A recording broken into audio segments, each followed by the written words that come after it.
জয় গুরু। আমার সমস্ত ফলোয়ার্সদের প্রীতি শুভেচ্ছা অভিনন্দন এবং যথাযোগ্য স্থানে যথাযোগ্য সম্মান জানিয়ে আজকে আবার আপনাদের সামনে একটি রাইটিং নিয়ে চলে এলাম। তবে আজকের যে রাইটিংটি দেখছেন, আমার হাতে এই যে বইটি দেখতে পাচ্ছেন, এই বইটি হচ্ছে আমার নিজের লেখা। বইটির নাম হচ্ছে the strategy of English translations.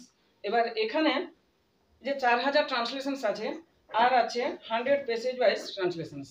R passage wise মানে বুঝতে পারছেন কোন একটা টপিকের উপরে।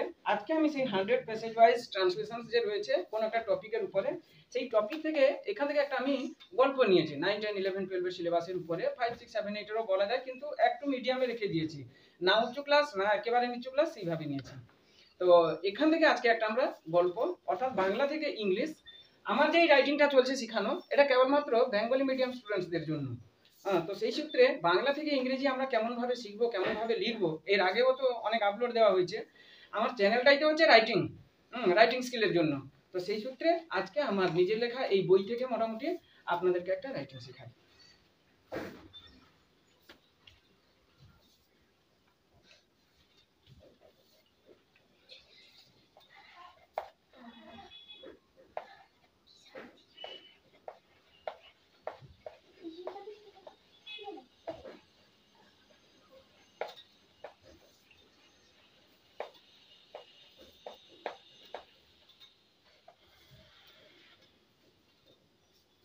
গল্পটার নাম হচ্ছে ant and a grasshopper. Ant and একটি পিঁপড়ে, অ্যান্ড এ গ্রেসহপার এবং একটি ফড়িং।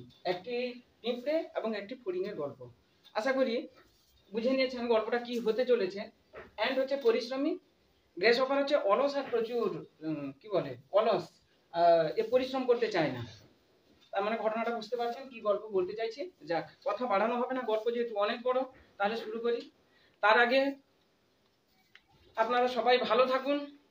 বর্তমান যা পরিবেশ পরিস্থিতি, একটা critical situation, critical environment, critical সারাউন্ডিংসের মধ্যে আমাদেরকে জীবনটা অতিবাহিত করতে হচ্ছে। এই তো আজকে কত 16 তারিখ। আজকে 16 তারিখ থেকে 30 তারিখ পর্যন্ত তো দেখলেন আমাদের পশ্চিমবাংলায় মোটামুটি একদম পিওর লকডাউন, ফুললি লকডাউন চলছে। চলুক, এতে আপনারা সবাই সুস্থতে থাকুন, সাবধানে থাকুন। একমাত্র বাঁচার রাস্তা হচ্ছে সাবধানতা অবলম্বন। সকলেই সাবধানতার সহিত এগিয়ে চলুন, এই কামনা রেখে তাহলে আজকে আমি শুরু করি। এই যে বই ফলো করছি, বইটাতে আমার বাংলা লেখা আছে। এই বাংলাটা দেখবো, আমি ইংলিশটা কেমন ভাবে সাজাতে গুছাতে হয়, সাজিয়ে গুছিয়ে বসাতে হয়, সেটা আমরা দেখবো। তাহলে বাংলাটা নিই।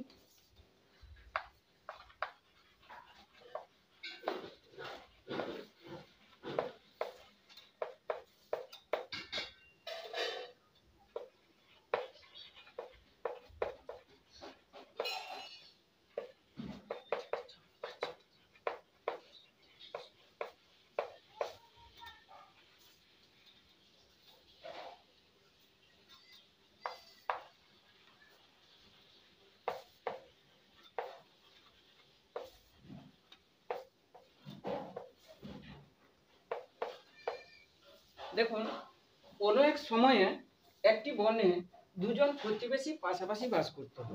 একে আমরা সাজিয়ে নিব। গল্প মাত্রই দেখুন, এই গল্প যে কবে আবিষ্কার হয়েছিল সে কথা বলা খুবই মুশকিল। তো সাধারণত আমরা জানি আরব দেশের যিনি যার নাম ছিল ঈসপ, সেই ঈসপই বেশিরভাগ এই সমস্ত গল্পগুলো তিনি প্রচলন করেছিলেন। অর্থাৎ বাড়িতে যখন তিনি ঝুড়ি বুনতে বসতেন, তার ব্যবসা ছিল ঝুড়ি তৈরি করা। তো সেই সময় কি হতো, পাড়া প্রতিবেশীর ছেলেমেয়েরা মোটামুটি তাকে ঘিরে থাকতো। দাদু একটা গল্প বলো, দাদু একটা গল্প বলো, জেঠু একটা গল্প বলুন, এইভাবে যে চলতো। তো তিনি সেই ঝুড়ি বুনতে বুনতে তার কাজের মধ্য দিয়ে একটা গল্প মোটামুটি বানিয়ে বানিয়ে বলে ফেলতেন। এই জন্য বেশিরভাগ গল্পগুলো যিনি আমরা যেগুলো কাক কলসির গল্প, খরগোশ কচ্ছপ, তারপরে হচ্ছে সিংহ বা নেংটি ইঁদুরের, এই সমস্ত যে গল্প বিভিন্ন রকম আমাদের সমাজে প্রচলিত রয়েছে, এর বেশিরভাগটাই কিন্তু ঈশপই আবিষ্কার করে গেছেন যতটা আমরা জেনেছি। তো যে কোনো গল্প মাত্রেই, যেহেতু সে কবে আবিষ্কার হয়েছে সে তো বলা যাবে না, যে কোনো গল্প মাত্রেই কোনো এক সময় আমরা এটা কিন্তু নিই। ইংরেজিটা ওয়ান্স নিই, কেউ ওয়ান্স আপন এ টাইম নেয়, কেউ long long ago, many years এগো, বিভিন্নভাবে যায়। যে কোনো গল্পের শুরুতে সাধারণত আমরা কোনো এক সময় বা আজ থেকে অনেক বছর আগে এই সমস্ত নিই। আমি নিলাম কোনো এক সময়ে একটি বনে দুজন প্রতিবেশী বাস করত। এবার আমি সাজাবো, কোনো এক সময়টাকে রেখে দিলাম।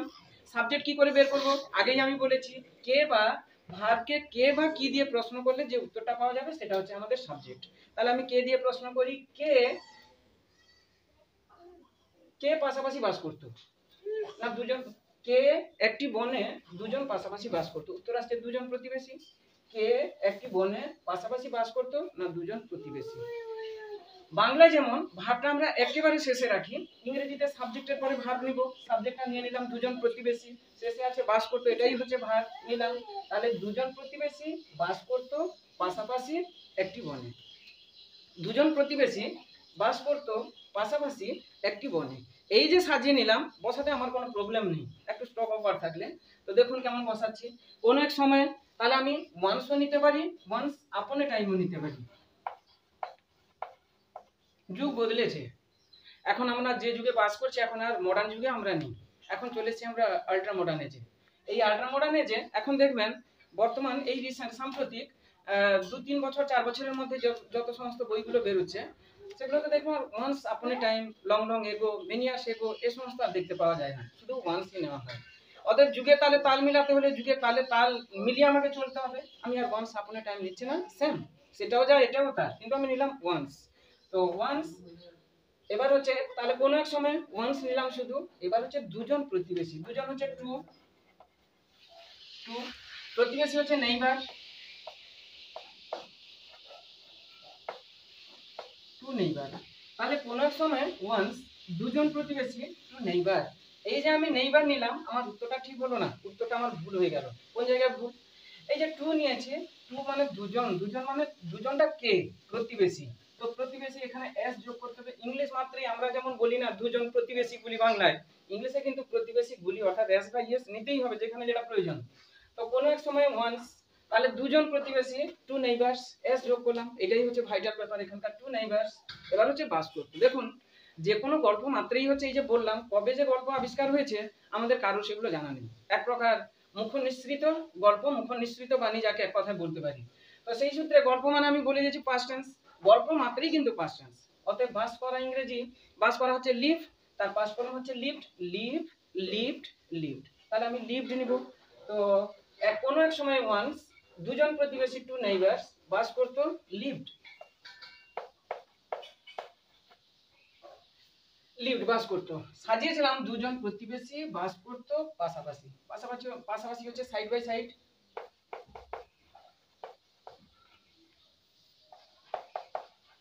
Side by side. এবার বলছে একটি বনে, একটি বনে মানে এটা যদি একটা বন হয়, জঙ্গল হয়, এর মধ্যে সে বাস করে, এর বাইরে নয়, এই জন্য আমি ইন বসালাম, ইন।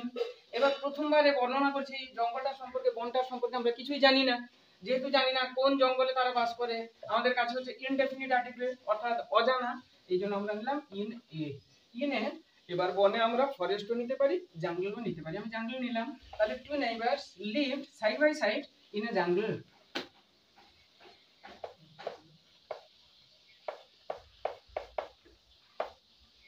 আর একবার দেখুন, একটা জিনিসকে আয়ত্ত আনা মানে আমাকে খুঁটিনাটি প্রতিটা জিনিস জানতে হচ্ছে এখানে।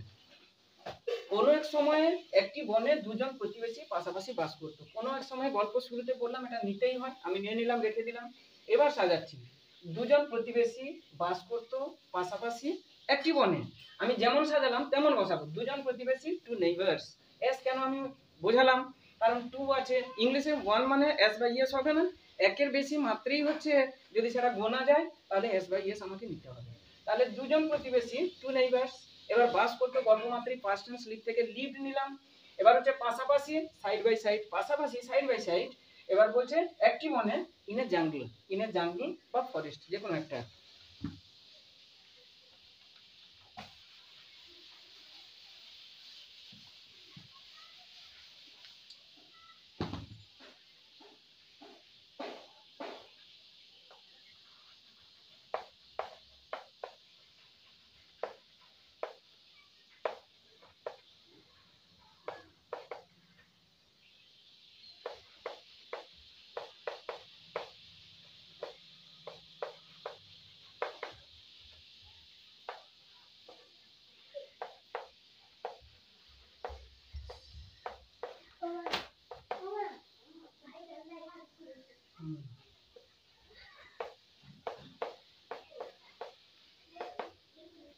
দেখুন তাদের মধ্যে একজন পিঁপড়ে ছিল, এবং অপরজন ফড়িং ছিল। তাহলে সাজিয়ে নিলাম, তাদের মধ্যে এটাকে রেখে দিলাম এই রকম, একজন ছিল পিঁপড়ে এবং অপরজন ছিল ফড়িং। তাহলে তাদের মধ্যে দেখুন ইংলিশে ব্যক্তি বস্তু বা প্রাণী, ব্যক্তি বস্তু বা প্রাণী সংখ্যায় যদি দুয়ের মধ্যে বোঝায় তাহলে হচ্ছে বিটুইন, আর ব্যক্তি বস্তু প্রাণী সংখ্যায় যদি দুয়ের বেশি বোঝায় তাহলে এমন এই প্রিপোজিশন ইউজ করতে হয়। তাহলে তাদের মধ্যে মানে পিঁপড়ে আর ফড়িং দুজন, এই জন্য আমরা নিলাম বিটুইন, বিটুইন দেম, দুজনের মধ্যে। দেখুন আগেটা যেমন বলিনি, এই যে ওয়ান্স নিয়েছিলাম, দেখবেন ওয়ান্সের পরে কমা দিয়েছিলাম। কেন কমা? সাবজেক্টের পূর্বে যদি আমি কোনো ওয়ার্ড নিই, সাবজেক্টের পূর্বে যদি আমার কোনো ওয়ার্ড নেওয়া হয় তাহলে অবশ্যই একটা কমা দিতে হয়। আমার সাবজেক্ট এখানে একজন আসবে, তো একজন যেহেতু আসবে তার পূর্বে আমি ওয়ার্ডগুলো বসিয়ে দিয়েছি, এই জন্য আমি কমা দিয়েছি। তাহলে তাদের মধ্যে বিটুইন দেম, আর কি হবে না, এর নিয়ারেস্ট মিনিং আছে both of them, both of them উভয় বোঝাতে, দুজন বোঝাতে। তাদের মধ্যে বিটুইন দেম, বিটুইন দেম, একজন ছিল পিঁপড়ে, একজন ওয়ান ছিল, ওয়াজ, ওয়ান ওয়াজ। পিঁপড়ে, কটা পিঁপড়ে? আমরা বলেছি দুজন প্রতিবেশী পাশাপাশি বাস করতো, দুজন মানে একটা আছে পিঁপড়ে একটা আছে ফড়িং। বাংলায় এখানে আমরা একটি পিঁপড়ে ব্যবহার করবো না, কিন্তু ইংলিশে বসাচ্ছি ওয়ান ওয়াজ এন্ড। তাহলে বিটুইন দেম তাদের মধ্যে ওয়ান ওয়াজ একজন ছিল, এন্ড একটি পিঁপড়ে এবং এন্ড। এবার বলছে অপরজন ফড়িং ছিল, অপরজন ছিল ফড়িং, অপরজন and another, and another, A-N-O-T-H-E-R, and another ছিল was, and another was। এবার হচ্ছে ফড়িং, তাহলে উপরেটা যেমন বললাম and নিয়েছি, ফড়িংও একটা ছিল, another was a grasshopper।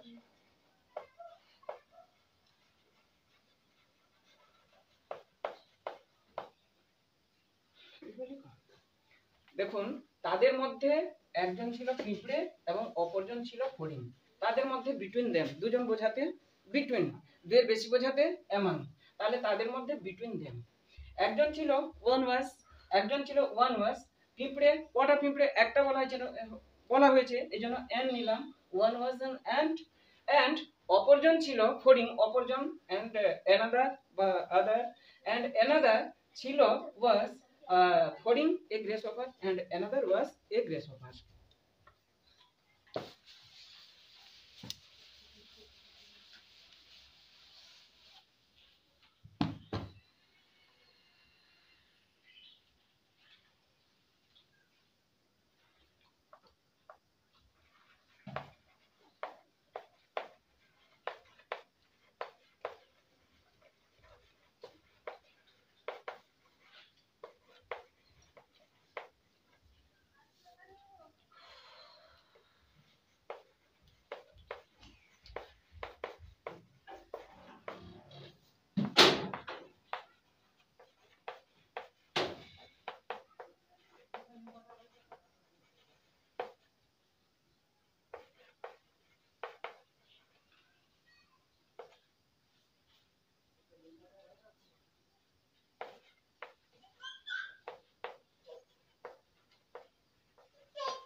দেখুন পরের সেন্টেন্স, তারা প্রতিবেশী ছিল, তারা প্রতিবেশী ছিল কিন্তু তারা চরিত্রের দিক দিয়ে সম্পূর্ণভাবে আলাদা ছিল। অবলিক দিয়ে এখানে সম্পূর্ণভাবে করেছে, তারা প্রতিবেশী ছিল কিন্তু তারা চরিত্রের দিক দিয়ে সম্পূর্ণভাবে আলাদা ছিল।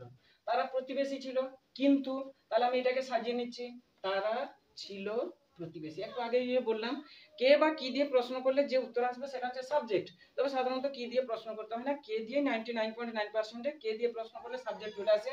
কে প্রতিবেশী ছিল? তারা। ছিলটা হচ্ছে ভার্ব, তাহলে আমি অবজেক্ট বুঝবো কি করে না, সাবজেক্টের সম্পর্কে যেটা বলা হয়, সাবজেক্টের সম্পর্কে বা সাবজেক্টকে উদ্দেশ্য করে যে কথাটা বলা হয় সেটা হচ্ছে অবজেক্ট। তাহলে এখানে সাবজেক্টের সম্পর্কে কি বলা হয়েছে না, প্রতিবেশী ছিল, প্রতিবেশী, এটা হচ্ছে অবজেক্ট। তাহলে তারা ছিল প্রতিবেশী, তারা হচ্ছে দে ছিল, ওয়ার দে ওয়ার। এবার হচ্ছে প্রতিবেশী নেইবার্স, এস কেন বুঝিয়ে দিয়েছি আগে, তারা দুজন পিঁপড়ে আর ফড়িং, তাহলে তারা ছিল, তারা দে ছিল, ওয়ার প্রতিবেশী নেইবার্স, দে ওয়ার নেইবার্স, কিন্তু বাট। আবার সাজালাম, তারা চরিত্রের দিক দিয়ে সম্পূর্ণভাবে আলাদা ছিল, কারা ছিল? তারা ছিল, তারা ছিল সম্পূর্ণভাবে আলাদা চরিত্রের দিক দিয়ে। দেখুন মূল হচ্ছে কিন্তু সাজানো। আমি বলেছি আমার যে বইটাও লেখা এটা হচ্ছে কেবলমাত্র বেঙ্গলি মিডিয়াম স্টুডেন্টসদের জন্য। তার কারণ এখানে সব বাংলায় দেওয়া আছে, প্রতিটা লেসনে সুন্দর করে বিশ্লেষণ করা আছে। আমি যে এই জিনিসটা করছি এটা নিব কেমন ভাবে, আমার প্রতিটা লেসনে মোটামুটি সুন্দর করে বিশ্লেষণ করা আছে, তারপরে গিয়ে টাস্ক দেওয়া আছে। তো মূল হচ্ছে তাহলে দেখুন এখানে হচ্ছে মূল হচ্ছে সাজানো। আমি যদি সাজাতে না পারি আমি কি বসাবো কিন্তু, বাট, তারা, দে, চরিত্র, ক্যারেক্টার, দিক দিয়ে ইন বা যাই হোক একটা কিছু নিলাম, সম্পূর্ণভাবে কমপ্লিটলি আলাদা, ডিফারেন্স, ছিল, ওয়াজ, ওয়্যার, এভাবে কি হয় সম্ভব নয়। তাহলে ইংলিশ মাত্রই মূল হচ্ছে সাজানো, এই সাজানোটাই হচ্ছে মূল। এটা হচ্ছে এই জন্য বেঙ্গলি মিডিয়ামদের স্টুডেন্টস, বেঙ্গলি মিডিয়াম স্টুডেন্টসদের জন্য কেন করলাম না, এটা আমরা বাংলা থেকে ইংরেজিতে কেমন ভাবে লিখবো। টিউশনের জীবনে দেখলাম, এতদিন টিউশন, দীর্ঘদিন টিউশন পড়িয়ে এলাম, টিউশনের জীবনে দেখলাম এখনো খারাপ ভাবার কোনো দরকার নেই। এটা যেহেতু একটা ওপেন মিডিয়াতে আমার এটা আপলোড হতে চলেছে, এমনকি যারা বিএ থার্ড ইয়ারেও এখানে পড়তে আসে, তারা যে কলেজে পড়ে এখনো কলেজ বানানটা লিখে অনেকে অনেকে অনেকে বলতে তার মধ্যে মনে করুন 20 জনের একটা আমার বেচ আছে, তার মধ্যে 2-3 জন COLLAGE এখনো EGE হয় না। তাহলে ভাবুন তারা ইংলিশে কতটা নার্ভাস, কতটা তারা উইক, তাদের ছোটবেলা থেকে উইক পয়েন্টটা কেমন ভাবে থেকে গেছে। সেই জন্য এই জিনিসগুলো কাটানোর জন্য, যাতে আমি সাজাবো কেমন, বসাবো কেমন, এই জন্য বাংলা থেকে ইংরেজি। তো তারা ছিল, দে ওয়্যার, প্রতিবেশী, নাইবার্স, কিন্তু, বাট, এবার সাজিয়ে নিয়েছি। তারা ছিল সম্পূর্ণভাবে আলাদা চরিত্রের দিক দিয়ে। তারা, দে, ছিল, ওয়্যার, দে ওয়্যার। এই যে সম্পূর্ণ, কমপ্লিট আর সম্পূর্ণভাবে বাংলায় জানবেন, যখন ভাবে চলে আসছে ইংলিশে কিন্তু তখন আপনাকে এলওয়াই এড করতে হবে, মানে অ্যাডভার্ব নিতে হবে। তো সম্পূর্ণভাবে, কমপ্লিটলি, সুন্দরভাবে, ফাইনলি, বিউটিফুলি, এটাও সেই রকম সম্পূর্ণভাবে, কমপ্লিটলি। তাহলে কিন্তু, বাট, তারা, দে, ছিল, ওয়্যার, সম্পূর্ণভাবে আলাদা, কমপ্লিটলি, এবার হচ্ছে আলাদা। আলাদা ইংরেজি ডিফারেন্ট, তাহলে দে আর কমপ্লিটলি ডিফারেন্ট।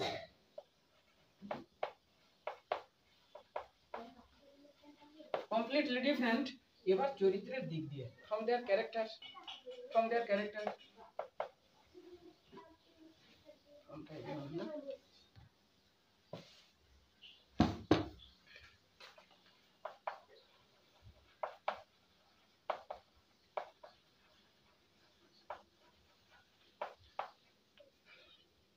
দেখুন আরেকবার। তারা ছিল প্রতিবেশী, তারা, দে, ছিল, ওয়্যার, প্রতিবেশী, নাইবার্স, কিন্তু তারা ছিল সম্পূর্ণভাবে আলাদা চরিত্রের দিক দিয়ে, কিন্তু, বাট, তারা, দে, ছিল, ওয়্যার, দে ওয়্যার, সম্পূর্ণভাবে আলাদা, কমপ্লিটলি ডিফারেন্ট, কমপ্লিটলি ডিফারেন্ট।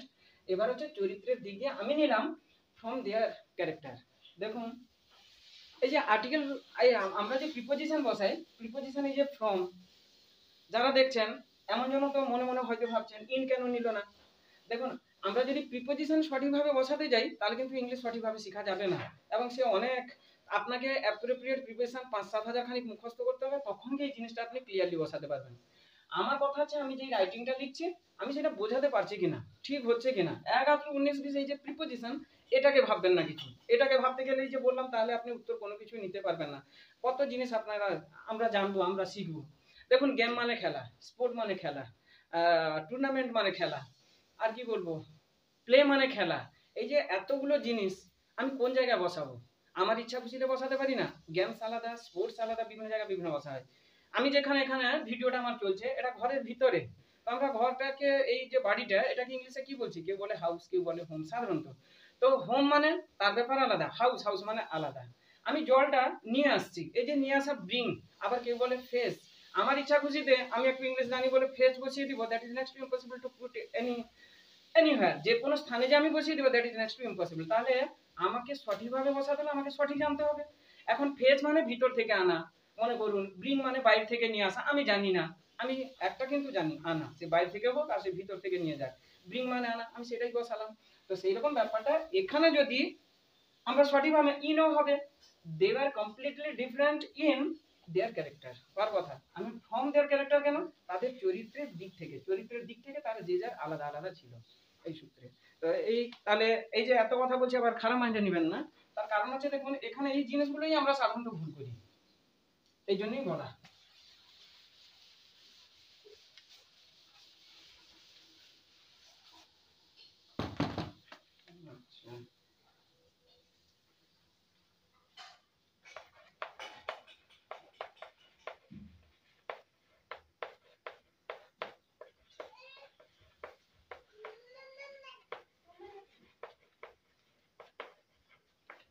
পিঁপড়েটি পরিশ্রমী ছিল, সাজালাম পিঁপড়েটি ছিল পরিশ্রমী। এবার বলা আছে পিঁপড়েটি পরিশ্রমী ছিল, তাহলে পিঁপড়েটি ছিল পরিশ্রমী, পিঁপড়েটি ছিল পরিশ্রমী, পিঁপড়েটি।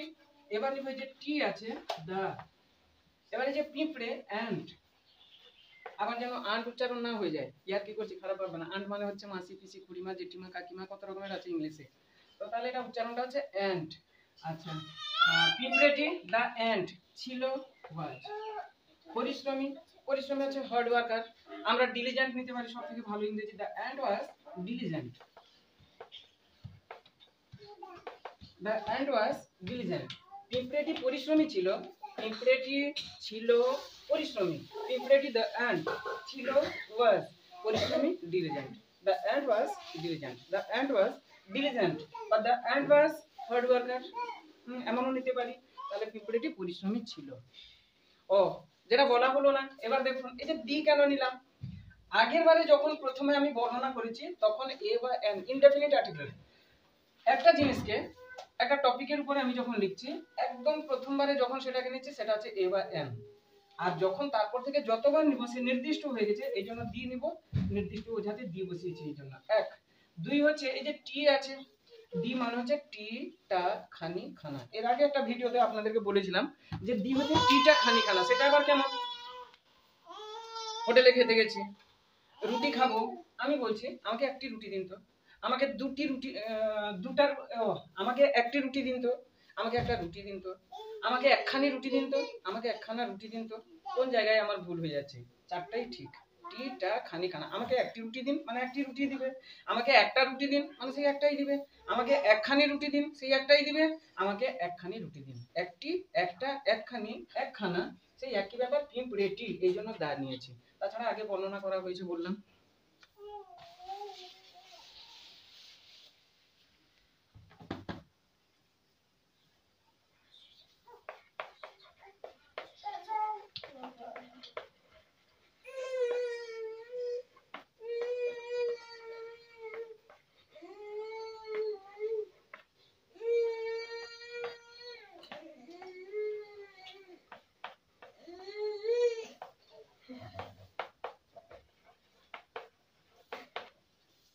সে সর্বদা কাজ করত এবং শীতের জন্য খাদ্য সঞ্চয় করত, সে সর্বদা কাজ করত এবং শীতের জন্য খাদ্য সঞ্চয় করত, তাহলে দুটো পার্ট আছে, দুটো সেন্টেন্স আছে, এটা একটা এটা একটা, আমরা সাজিয়ে নিচ্ছি এখন। সে সর্বদা কাজ করত, সে কাজ করত সর্বদা, সে কাজ করত সর্বদা এবং শীতের জন্য খাদ্য সঞ্চয় করত, এবং সঞ্চয় করত খাদ্য শীতের জন্য।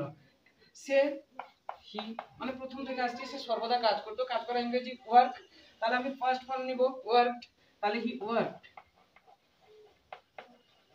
হি ওয়ার্কড। এবার সর্বদা তো আমাদের সবাই জানা আছে, অল টাইম নয়, অলওয়েজ, হি ওয়ার্কড অলওয়েজ, হি ওয়ার্কড অলওয়েজ, অল টাইম বসিয়ে দিলে ভুল হবে না, ভুল নেই।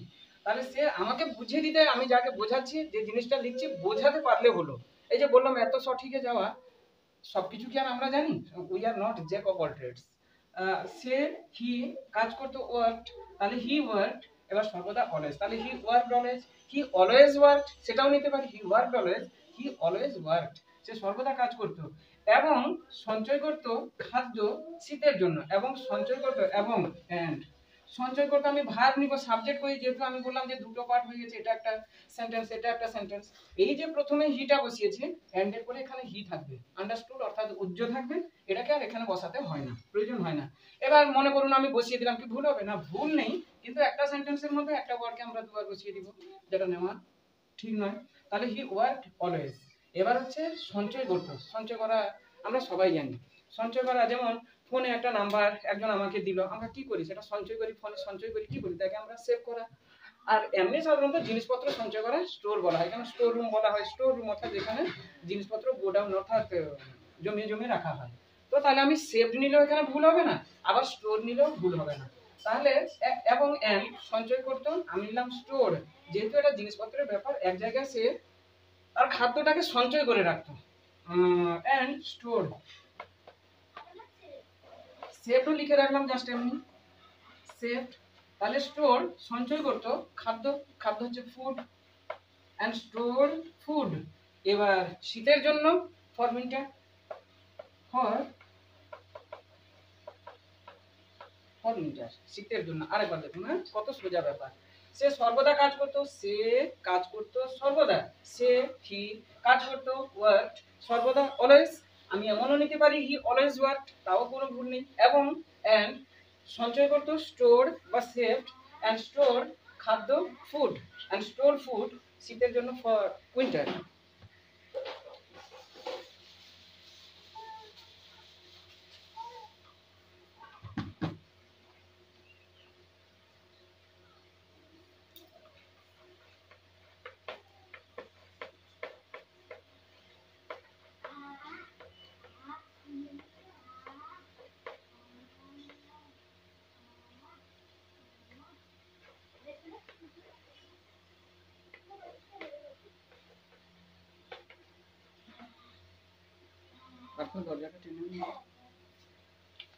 হরিণটি খুব অলস এবং ভাবনাশূন্য ছিল। সাজিয়ে নিলাম, হরিণটি ছিল খুব অলস এবং ভাবনাশূন্য। কে খুব অলস এবং ভাবনাশূন্য ছিল? উত্তর আসছে হরিণটি। তাহলে কে বা কি দিয়ে প্রশ্ন করলে, কে দিয়ে প্রশ্ন করলে যে উত্তরটা আসছে সেটা হচ্ছে আমাদের সাবজেক্ট। কে খুব অলস এবং ভাবনাশূন্য ছিল না হরিণটি। দেখুন কত সিম্পল ব্যাপার, জাস্ট আমাকে একটু নিয়মটা জানতে হবে আর কিছু না। তাহলে হরিণটি, এবার লাস্টে আছে ছিল, এটা তো ভার, হরিণটি ছিল। হরিণটি সম্পর্কে কি বলা হয়েছে? একটু আগে বললাম সাবজেক্টের সম্পর্কে বা সাবজেক্টকে উদ্দেশ্য করে যেটা বলা হয় সেটা হচ্ছে অবজেক্ট। সাবজেক্টের সম্বন্ধে কি বলা হলো না, সে হচ্ছে খুব অলস এবং ভাবনা শূন্য, এটাই হচ্ছে আমাদের অবজেক্ট। তাহলে হরিণটির সাবজেক্ট ছিল হচ্ছে ভার, খুব অলস এবং ভাবনা শূন্য, এটা হচ্ছে অবজেক্ট। যেমন সাজালাম, বসাই আগে একটা হরিণটি, এই যে একটু আগে টির গল্প শোনালাম, তাহলে দা গ্রেস হপার,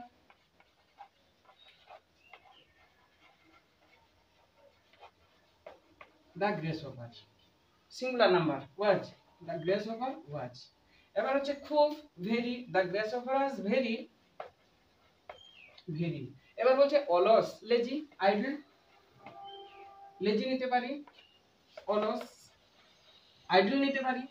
তাহলে the grasshopper was very lazy এবং এন্ড ভাবনা শূন্য। দেখুন ভাবনা হচ্ছে থিঙ্ক, চিন্তা করে থিঙ্ক, থিঙ্ক থট থট। ভাবনা শূন্য, থিঙ্ক থেকে থিঙ্কলেস, এখানে হবে থটলেস। তাহলে the grasshopper was very lazy and thoughtless, অর্থাৎ ভাবনা শূন্য, কোনো কিছুই তার চিন্তা ভাবনা ভবিষ্যতের জন্য ছিল না, থটলেস, থটলেস।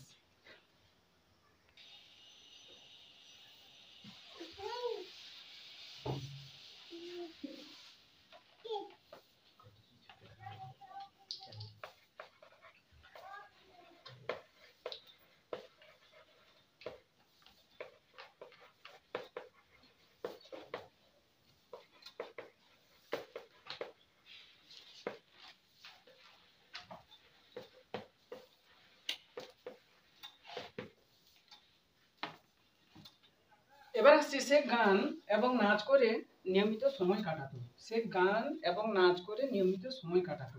তাহলে কেমন সাজাবো? সে সময় কাটাতো নিয়মিত গান এবং নাচ করে, নাচের দ্বারা। সে সময় কাটাতো নিয়মিত গান এবং নাচ করে। তাহলে সে, যেমন সাজালাম, বসাচ্ছি একটা সে, হি।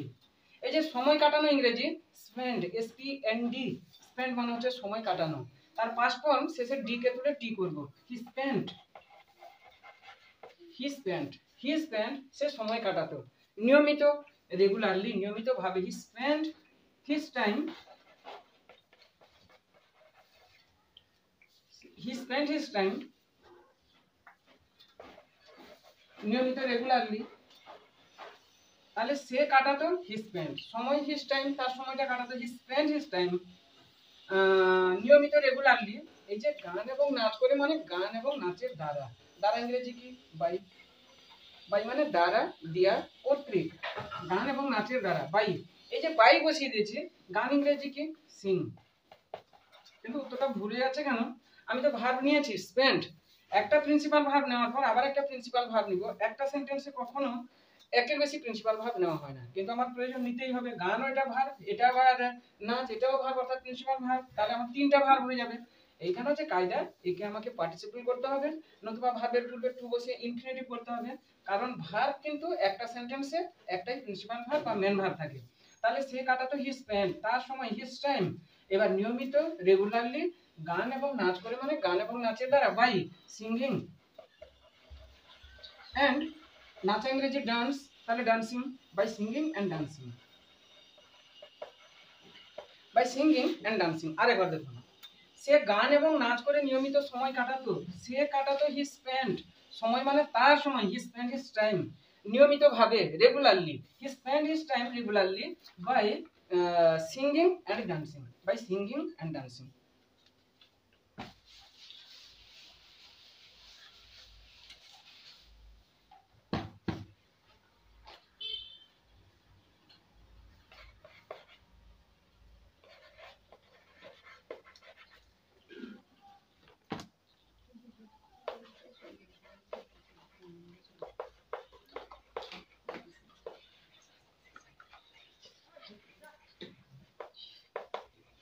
সে কখনো ভবিষ্যতের কথা ভাবতো না, সে কখনো ভবিষ্যতের কথা ভাবতো না, সে ভাবতো না কখনো ভবিষ্যতের কথা।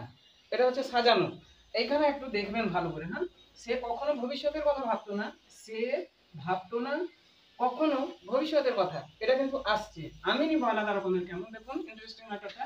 এই যে কখনো আর না, এটাকে একসঙ্গে টানবো, এভার মানে কখনো, নেভার মানে কখনো না, এই যে কখনো না আমি একসঙ্গে নিব। তাহলে সে ভাবতো না, ভাবা ইংরেজি কি থিঙ্ক, তাহলে ভার্ব হবে থট পাস্ট টেন্সে।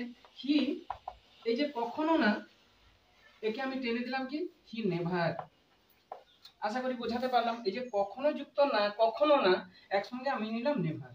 আর যদি আমি লাগাতাম অন্যভাবে, তাহলে না ইংরেজি নো বা নট নিতাম, আর কখনোটাকে এভার করতাম। কিন্তু সাধারণত সেন্টেন্সে এইভাবে আসে, কখনো না ইংরেজি একসঙ্গে আমরা নিয়ে নিই নেভার, কখনো না, হি নেভার। এবার হচ্ছে ভাবা, ভাবতো না, তাহলে থট, হি নেভার থট, সে কখনোই ভাবতো না, হি নেভার থট, সে কখনোই ভাবতো না ভবিষ্যতের কথা। কার ভবিষ্যতের কথা? তার নিজের ভবিষ্যতের কথা। হি never thought of his future, of his future। এই যে ভবিষ্যৎ যুক্ত এর, ভবিষ্যৎ যুক্ত এর, দেখুন ইন্টারেস্টিং ম্যাটার, এটা মনে রাখার বিষয়, এটা সবসময় কাজে লাগে আমাদের।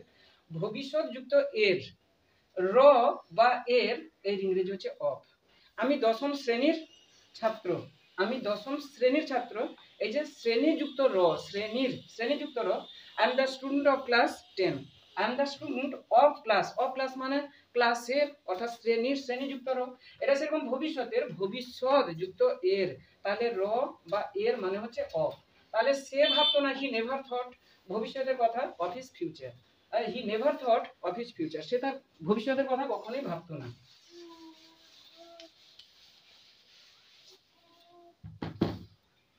দেখুন ভিডিওগুলো যারা দেখছেন, বিশেষত আমার ছাত্রছাত্রী যারা রয়েছে, অন্যান্যদের কথা আমি বলতে পারছি না, আমি তো সেইভাবে সেই জায়গায় এখনো পৌঁছাতে পারিনি, সেই প্ল্যাটফর্মে দাঁড়াতে পারিনি এখনো। জানি না আপনাদের দয়া, আপনাদের আশীর্বাদে যারা দেখছেন দাঁড়াতে পারবো কিনা কোনো একদিন। তবে ফাঁকে যখন প্রসঙ্গ এসে গেছে, আপনাদের সকলের কাছে যারা দেখছেন, নতুন রূপে এসেছেন, যদি আমার এই চ্যানেলটা সাবস্ক্রাইব না করে থাকেন, যদি উপকৃত হচ্ছেন কোনো দিক থেকে এক বিন্দু হলেও, তাহলে এটা হচ্ছে আমার খুব করে অনুরোধ থাকলো আপনাদের কাছে, আবেদন থাকলো আমার চ্যানেলটাকে সাবস্ক্রাইব করার জন্য।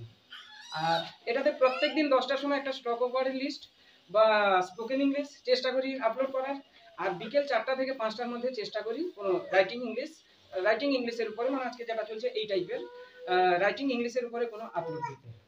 তো যারা ফলো করছেন অবশ্যই ফলো করার অনুরোধ রইল এবং সাবস্ক্রাইব করার অনুরোধ রইল। যারা অলরেডি আমি সাবস্ক্রাইব করে ফেলেছেন, তাদের প্রতি আমার থাকলো অসংখ্য ধন্যবাদ। যেটা বলছিলাম,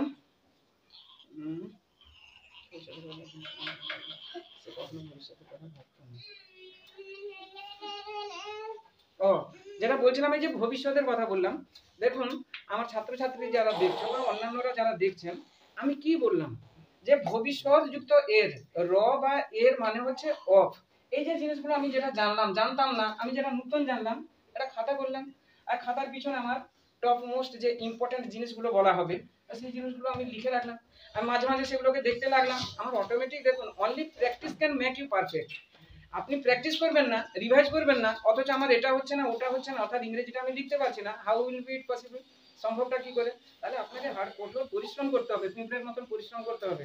তাহলে কি একদিন সে যেমন তার খাদ্য থেকে সঞ্চয়িত খাদ্য থেকে খাবারটা কারোর কাছে ভিক্ষা প্রার্থনা করতে হলো না ফড়িংয়ের মতন। আপনাদেরও করতে হবে না, আমাকেও করতে হবে না। আমার যদি স্টক ওভার্স একটু থাকে, তার মানে প্র্যাকটিস এবং রিভাইজে যদি থাকে, যাক একটু লেকচার হয়ে যায় আমার আর কি। তারপরে আসি পরের পয়েন্টে।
সেন্টেন্সটা বড় নিলাম কারণ এই যে ফড়িংটি পিঁপড়েটিকে বললো, ফড়িংটি যে বলছে এই যে কমা দিয়ে ইনভার্টেড কমা দিয়েছি, ইনভার্টেড কমা এখানে শেষ হবে, এই জন্য সেন্টেন্সটাকে বড় করা হবে। মাঝখানে এখানে স্টপ আছে, খুব বোকা কারণ তুমি সারাদিন ধরে কাজ করে যে স্টপ দিয়েছি। যাক, ইনভার্টেড কমা তাৎপর্য আছে, গুরুত্বপূর্ণ ব্যাপার রয়েছে। একদিন ফড়িংটি পিঁপড়েটিকে বললো, একদিন ফড়িংটি বললো পিঁপড়েটিকে, এখান থেকে আমার অনেকগুলো জিনিস জানার আছে, শিক্ষার আছে। একদিন ফড়িংটি বলল পিঁপড়েটিকে, তারপরে পরে আসছি। তাহলে একদিন ওয়ান ডে,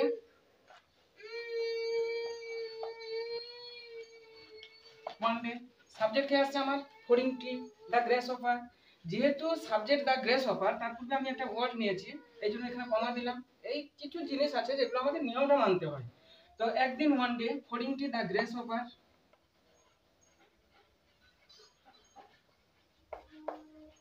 তাহলে একদিন ওয়ান ডে ফড়িংটি দ্য গ্রেস অফার বলল সেড, বললো সেড, এখানে কিন্তু টেল নিতে পারবো না, কেন আসছি পরে বুঝিয়ে দিব।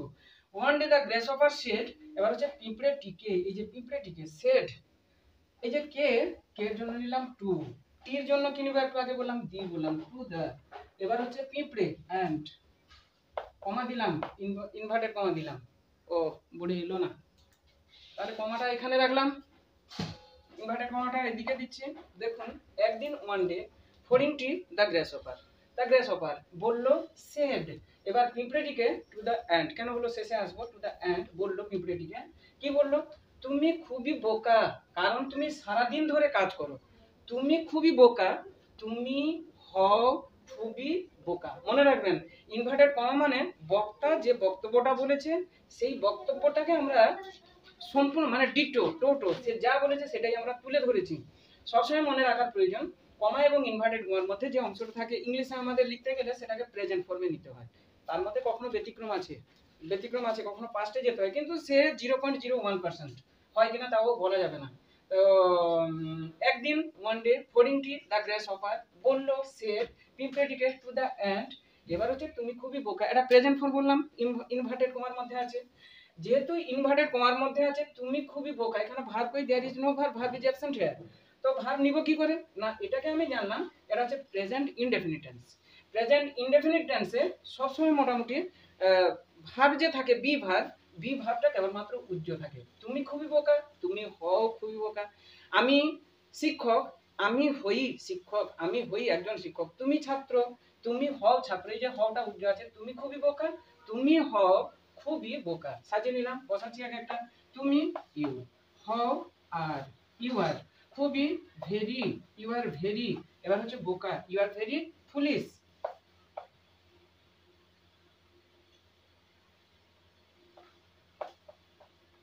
You are very foolish. দেখুন আমি যে বললাম ইংলিশে আমরা কত রকমের জিনিস জানবো, কত রকমের জিনিস জানার এখানে কোনো শেষ নেই। এমনি তো এডুকেশন হ্যাজ নো এন্ড, কিন্তু এই জিনিসগুলো দেখুন, এটা আমি যে ভেরি ফুলিশ করলাম, মনে করুন বোকা ইংরেজি আমরা জানি ফুল, আমি ফুল বসাবো, ফুল বসাতে গেলে আমার কেমন এখানে চেঞ্জ করছে দেখুন, you are a grateful, you are a grateful, ফুলের পূর্বে অ্যাডজেক্টিভের পূর্বে কিন্তু গ্রেট বসাতে হয়। তো সেই সূত্রে ইউ আর এ গ্রেটফুল এটা হলে ভালো হতো, ইউ আর ভেরি ফুলিশ লিখলাম, এটাও ঠিক আছে। তাহলে ইউ আর এ গ্রেটফুল, ফুলের আগে গ্রেট নিলাম, পুলিশের পূর্বে ভে নিলাম, ইউ আর এ গ্রেটফুল, তুমি খুবই বোকা। এই জন্য দেখুন কত, দেখুন প্রাউড মানে গর্ববোধ করা, আমরা নিজেদেরকে গর্ব যে করি প্রাইড, প্রাইডের পরে ইন, আবার সেই তারই যখন প্রাউডটা বসাচ্ছি অ্যাডজেক্টিভ, প্রাইডটা হচ্ছে নাউন, আর প্রাউড যখন নিচ্ছি প্রাউডের পরে অফ, প্রাউডের পরে অফ, একই কথা গর্ব করা, আবার প্রাইডের পরে ইন। তাহলে এই জন্য বললাম যে আপনি ইংলিশে কত জানবেন, অনেক কিছু জানারও আছে, জানতেও হবে ধীরে ধীরে, যেটা জানা নেই যে বলা আছে পয়েন্টগুলো খাতার পিছনে এক জায়গায় লিখে মাঝে মাঝে দেখলেই মনে থেকে যাবে। তাহলে ইউ আর এ গ্রেটফুল বা ইউ আর ভেরি ফুলিশ, কারণ বিকজ, বিকজ কারণ তুমি সারাদিন ধরে কাজ করো, সাজালাম, তুমি কাজ করো সারাদিন ধরে, তুমি কাজ করো সারাদিন ধরে, ইউ, তুমি ইউ কাজ করো, এটা বলেছি প্রেজেন্ট টেন্সে আছে ইনভার্টেড কমার মধ্যে, তাহলে ইউ ওয়ার্ক, তুমি কাজ করো ইউ ওয়ার্ক, তুমি কাজ করো ইউ ওয়ার্ক, সারাটা দিন ধরে, whole day long, all day long, আমি অল ডে লং নিলাম, অল ডে লং। তাহলে তুমি কাজ করো, তুমি কাজ করো ইউ ওয়ার্ক, তুমি কাজ করো সারাটা দিন ধরে, হোল ডে লং বা all day long, all day long সারাটা দিন ধরে, স্টপ দিলাম। এবার বলছে আমার দিকে তাকাও, আমার দিকে তাকাও, কেমন ভাবে আমি আমার দিনগুলি সুখে কাটাচ্ছি, আমার দিকে তাকাও, তাকাও আমার দিকে, কে তাকাবে, তুমি, তাকে তাকাতে বলছে। তো এখানে সাবজেক্ট আমরা উজ্জ্ব রেখেছি, যে সেন্টেন্সে সাবজেক্ট উজ্জ্ব থাকে তাকে বলা হয় ইম্পারেটিভ সেন্টেন্স, যে সেন্টেন্সে সাবজেক্ট উজ্জ্ব থাকে সেটা ইম্পারেটিভ সেন্টেন্স। তাহলে ভার্ব থেকে উত্তর আমার শুরু হবে, যেমন open the door, close the door, cut your finger, তোমার আঙ্গুলটি কেটে ফেলো, আনসার দ্য ফলোইং কোশ্চেন্স, এগুলো তো সবাইরই জানা আছে, আনসার দ্য ফলোইং কোশ্চেন্স, প্রশ্নগুলির উত্তর দাও বা প্রশ্নগুলির উত্তর দিন, কে উত্তর দিবে, আনসার, উত্তর কে দিবে, ইউ, ইউ আনসার, ইউ মানে তুমি উত্তরটি দাও, তোমরা উত্তরটি দাও, আপনি উত্তরটি দেন, আপনারা উত্তরটি দিবেন, তুই উত্তরটি দে, তোরা উত্তরটি দে। তাহলে ইউ মানে হচ্ছে তুমি, তোমরা, আপনি, আপনারা। ইম্পারেটিভ সেন্টেন্স মানে কেবলমাত্র আমি, আমরা, তুমি, তোমরা, সে, তারা, অর্থাৎ I, we, you, you, he, she, they, এ সমস্ত কোনো কিছুই একটা ছাড়া উজ্জ্ব থাকে না, সেটা হচ্ছে কেবলমাত্র ইউ, ইউটাই এখানে উজ্জ্ব থাকে। তার মানে তুমি তাকাও আমার দিকে, তুমি যদি বসিয়ে দিয়ে অ্যাসার্টিভ হয়ে যাবে, আমি ইম্পারেটিভে উত্তর করছি তাকাও আমার দিকে, তাকানো ইংরেজি লুক, লুক আমার দিকে, look at me, look at me, look at me আমার দিকে তাকাও। দেখুন সি মানে দেখা, লুক মানে দেখা বা তাকানো, ওয়াচ মানেও দেখা বা তাকানো। এই যে আমি লুক এখানে বসিয়েছি, এর পশ্চাতে কারণ আছে, আমি যদি এখানে সি বসিয়ে দিই, ওয়াচ বসিয়ে দিই, তাহলে কিন্তু আমার ভুল হয়ে যাবে, তো এখানে সে প্রসঙ্গ নেই। এই যে এই জন্য বলা কেন কথাগুলো, দেখুন কথাগুলো বলা এই কারণে, ইংলিশ এত সোজা ব্যাপার নয়, ইংলিশ প্রচুর কঠিন, কিন্তু একটু বুঝতে পারলে এই যে যেমন ভাবে জিনিসগুলো বলা হচ্ছে এগুলো হচ্ছে একেবারে সিম্পল প্রসেস। তবু যখন প্রসঙ্গ এসছে একটু বলে রাখি আপনাদেরকে, সি মানেও দেখা, লুক মানেও দেখা, ওয়াচ মানেও দেখা। ওয়াচ মানে যে দেখা, ওয়াচ মানে দেখাটা কেমন, মনে করুন এখন হচ্ছে মোবাইলের যুগ, এবার মোবাইলে আমরা যা দেখি সেটা কিন্তু পর্দার উপরে দেখি, পর্দার মধ্যে যেটা রয়েছে সেটাই আমরা দেখতে পাচ্ছি। তো টিভি দেখছি, টিভির পর্দার মধ্যে যেটা আমরা দেখতে পাচ্ছি, সিনেমা দেখছি, সিনেমার পর্দার মধ্যে যেটা রয়েছে সেটাকে বলা হয় ওয়াচ। আর লুক, সি কেমন, সি মানে এদিকে আমি তাকিয়েছি, জাস্ট একটা জিনিস দেখার কথা, জাস্ট আমার চোখটা বুলিয়ে নেওয়ার কথা, আমি চোখটা বুলিয়ে নিয়েছি। লুকটা কেমন, আমরা বলি লুক এট দ্য মুন, চাঁদের দিকে, চাঁদের দিকে তাকিয়ে আমি তার মুখটা নিচু করতে পারবো না, চাঁদের দিকে তাকানো মানে চাঁদটাকে আমি দেখছি, অনুভব করছি, তার চাঁদের যে জ্যোৎস্না পড়ছে সেটা কেমন ভাবে, তাকে দেখার কেমন, বা কালো কালো জিনিসটা কি রয়েছে, আমি কিন্তু একদম লুক ফিক্সডলি, মানে কি বলে, লুক ফিক্সডলি, গেজলি, অর্থাৎ নির্দিষ্ট রূপে একদিকে তাকিয়ে জিনিসটা আমি পর্যবেক্ষণ করছি, ভালোভাবে দেখছি, সেটা হচ্ছে লুক। সি মানে জাস্ট আমি দেখাই রেখে নিলাম, চোখটা ঘুরিয়ে নিলাম, এত মনোযোগ সহকারে আমি দেখছি না। যাক, আরো অনেক রকম বর্ণনা রয়েছে এর সম্পর্কে। আমার দিকে তাকাও, তাহলে লুক, আমার দিকে অ্যাডমি, লুক অ্যাট মি।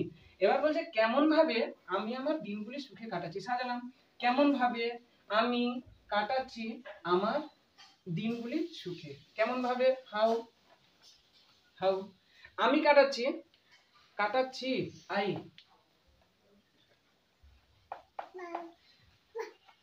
আমি কাটাচ্ছি, আই স্পেন্ড, আমার সুখের দিনগুলি, মাই মাই হ্যাপি ডেজ।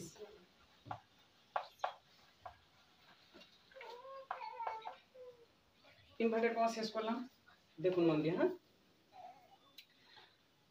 এখান থেকে আসি, আমার দিকে তাকাও, লুক এট মি তো হলো কেমন ভাবে, হাউ, আমি আই কাটাচ্ছি, স্পেন্ড আমার সুখের দিনগুলি, মাই হ্যাপি ডেজ, মাই হ্যাপি ডেজ, এই যে দিনগুলি মাই হ্যাপি ডেজ, আমার সুখের দিনগুলি কেমন ভাবে কাটাচ্ছি, আশা করি বোঝাতে পারলাম।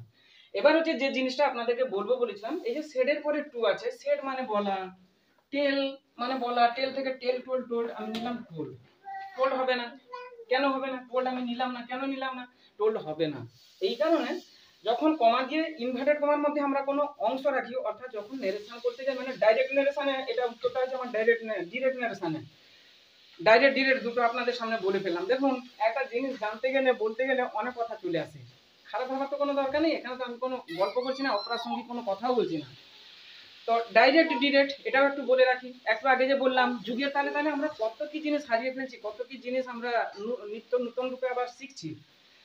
আগেকার দিনে আমরা যখন পড়তাম, আজ থেকে 7 বছর 8 বছর পিছিয়ে গেলে, তখন আমরা মাস্টারমশাইরাও পড়াতেন ডাইরেক্ট ন্যারেশন, ইনডাইরেক্ট ন্যারেশন।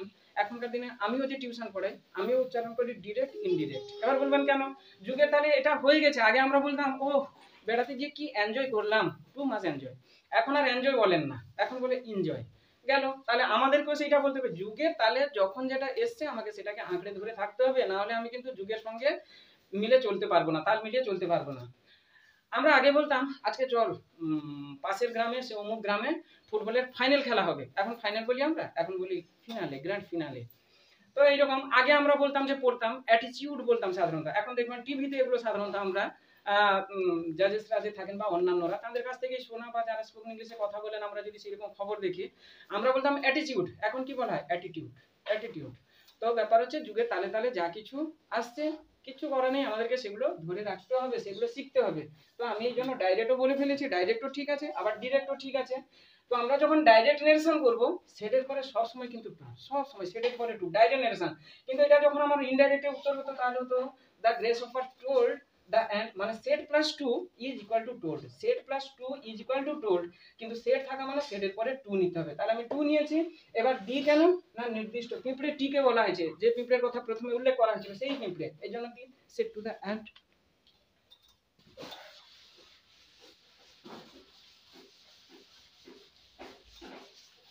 দেরি হচ্ছে নাকি তোমাদের?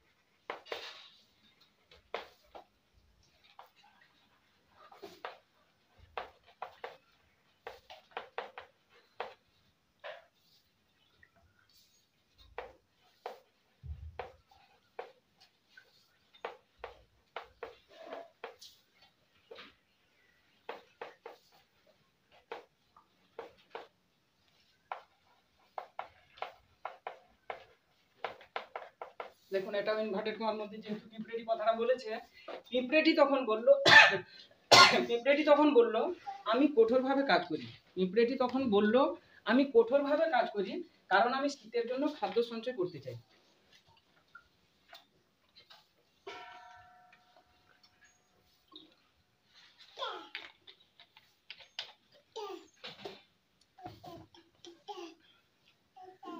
পিঁপড়েটি তখন বলল, তাহলে পিঁপড়েটি, ও তখন পিঁপড়েটি বলল, তখন নিলাম দেন, এটা কমা দিয়ে দিলাম, সাবজেক্টের পূর্বে বসাচ্ছি পিঁপড়েটি, the ant, then the ant, then the ant বলল সেড,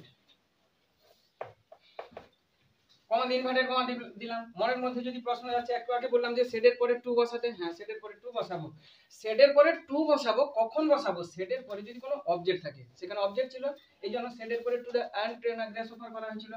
তো এখানে সেডের পরে যেহেতু কোনো অবজেক্ট নেই, এই জন্য সেড সেড, তাহলে দ্য এন্ড সেড কমা দিয়ে ইনভার্টেড কমা, আমি কঠোরভাবে কাজ করি, সাজালাম আমি কাজ করি কঠোরভাবে, আমি আই কাজ করি ওয়ার্ক,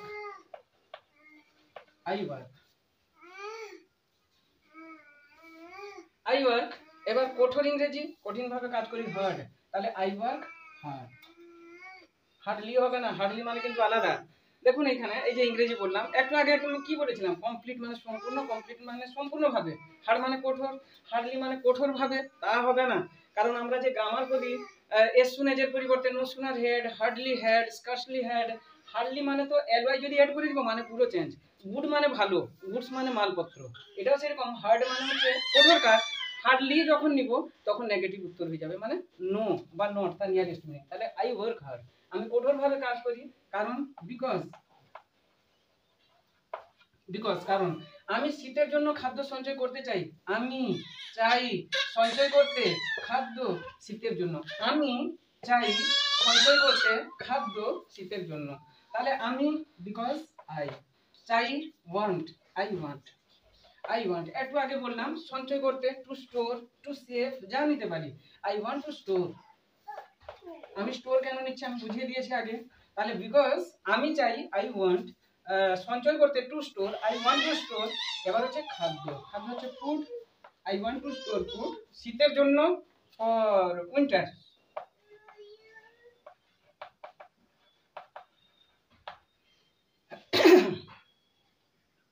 পিঁপড়েটি তখন বললো, তাহলে তখন দেন, পিঁপড়েটি দ্য অ্যান্ট বললো, said the then the ant said. আমি কঠোরভাবে কাজ করি, আমি কাজ করি কঠোরভাবে, আমি আই কাজ করি ওয়ার্ক কঠোরভাবে, হার্ড, আই ওয়ার্ক হার্ড।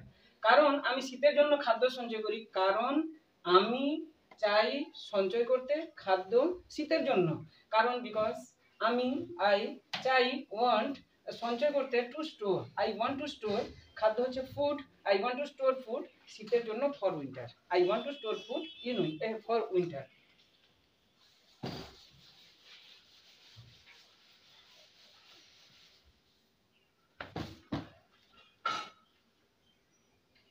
শীতের জন্য খাদ্য সঞ্চয় করতে চাই।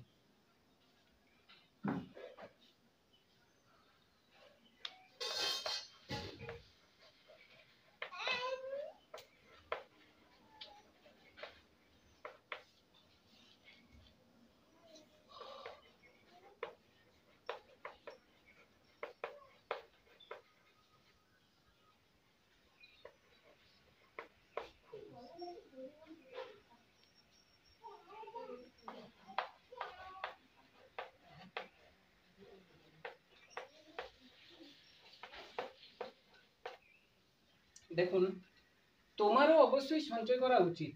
এই জায়গাটা থেকে একটা খুব সুন্দর জিনিস আমরা শিখবো আর কি। তোমারও অবশ্যই সঞ্চয় করা উচিত, নতুবা তুমি অভাবে পড়বে। তাহলে তোমারও অবশ্যই সঞ্চয় করা উচিত, এটা একটা। তারপর নতুবা তুমি অভাবে পড়বে, কম্পাউন্ডের উপরে, কম্পাউন্ড সেন্টেন্সের উপরে প্রশ্ন দেওয়া হলো, ট্রান্সলেশন দেওয়া হলো। তোমারও অবশ্যই সঞ্চয় করা উচিত, তোমারও উচিত সঞ্চয় করা অবশ্যই। অবশ্যই ইংরেজি তো মাস্ট, মাস্ট হলে তোমার পরে ইউর পরে মাস্ট চলে আসবে। আমি যদি ইউর পরে মাস্ট নিয়ে নিই, আবার উচিত ইংরেজি শুড, এই মাস্ট আর শুড এগুলাকে বলা হয় মডাল অক্সিলারি ভার্ব। 10টা আছে modal auxiliary verb, can, could, may, might, shall, should, will, would, must, ought to. একটা সেন্টেন্সের মধ্যে আমি যে 10টা বললাম, 10টার মধ্যে দুটো নিয়ে নিব তা কিন্তু সম্ভব নয়, যে কোনো একটা নিতে হবে। তাহলে আমি যে দুটো দিয়েছি আমার কথাটাও তো ঠিক আছে, তোমারও অবশ্যই সঞ্চয় করা উচিত। এখান থেকে খুব একটা ইন্টারেস্টিং, খুব সুন্দর জিনিস শিখবো। দেখুন, তোমারও, ইউ, উচিত, শুড, ইউ শুড, এই যে ও, তোমারও উচিত, you should also, L S O, L S O, you should also, তোমারও উচিত সঞ্চয় করা, ইউ শুড অলসো স্টোর। এখানে খাদ্য নেই, আমি বসিয়ে দিলাম you should also store food, মানে তোমারও খাদ্য সঞ্চয় করা উচিত। এবার নিব অবশ্যই। আমি যদি অবশ্যই, এখানে দেখুন একদম ইন্টারেস্টিং ম্যাটার, এগুলো খারাপ ভাবার কোনো প্রয়োজন নেই। আপনি 10টা বই ঘাঁটবেন, হয়তো একটা বইতেও খুঁজে পাবেন না। খুব রেয়ার বইতে থাকে, যারা গ্রামারিয়ান, বড় বড় গ্রামারিয়ান, সেই সমস্ত বইগুলোতে আপনি পাবেন। You should also store food, আমি অবশ্যইটাকে কেমন ভাবে কাজে, এখানে যদি আমি মাস্ট বসিয়ে দিই, মাস্ট কখনো সাবজেক্টের পরে মডাল অক্সিলারি ভার্ব বসানো হয়, কখনো শেষে নেওয়া সম্ভব নয়। তাহলে আমাকে নিতেই হবে অবশ্যই আছে। কি করলাম, এই যে মাস্ট মানে অবশ্যই মডাল অক্সিলারি ভার্ব বললাম, একে আমি নাউন করব। কোনো ভার্বকে নাউন করতে হলে তার পূর্বে এ বসিয়ে দিতে হয়, এ মাস্ট। এটাই হচ্ছে ইন্টারেস্টিং জিনিস বলছিলাম। দেখুন একদম ভাইটাল ম্যাটার, খুব সুন্দর জিনিস একদম। তাহলে তোমারও উচিত ইউ শুড অলসো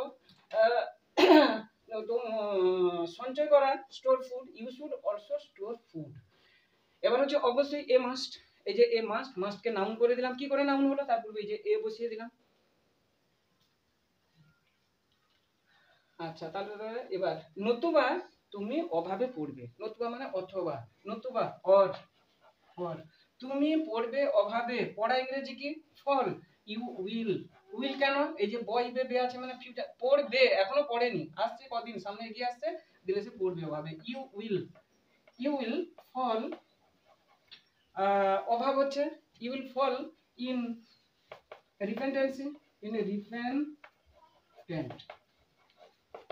এই তাহলে you should also store food a must, or you will fell in repentant. তুমি অবশ্যই অভাবে পড়বে।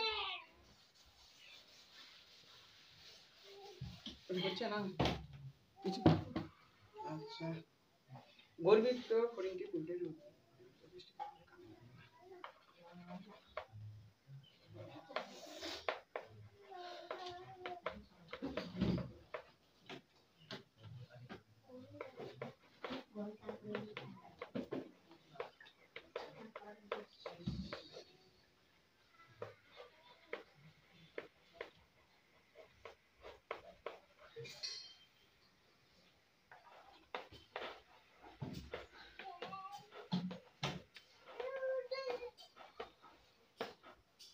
দেখুন, গর্বিত ফড়িংটি পিঁপড়েটির উপদেশটিকে একেবারে কানে নিল না।